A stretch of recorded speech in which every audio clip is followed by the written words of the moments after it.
One day, Billy rang his friends and told them that Jilly was in hospital. Everybody agreed to visit her at 1 o'clock.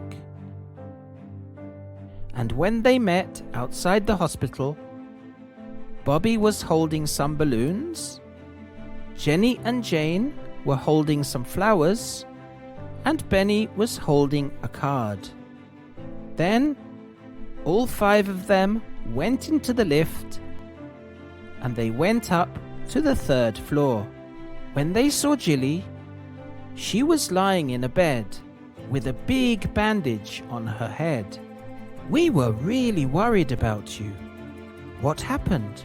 Are you okay?" "All I remember is that I was riding my bicycle and I fell off.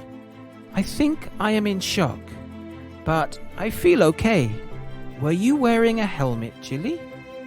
"Oh yes, I was wearing a helmet and I was riding slowly and carefully."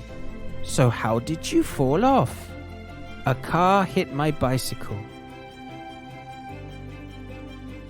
I think the driver was talking on the phone and he did not see me." "Oh, that is terrible. You are so lucky to be alive, Jilly."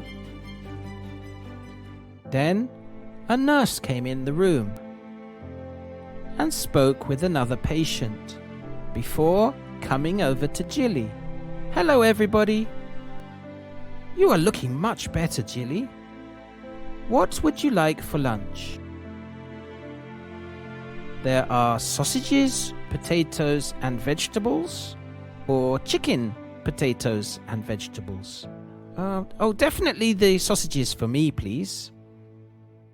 "And the chicken for me, please."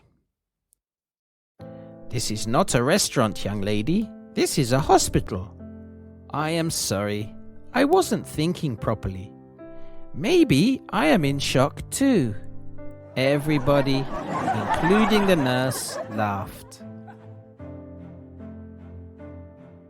An hour after lunch,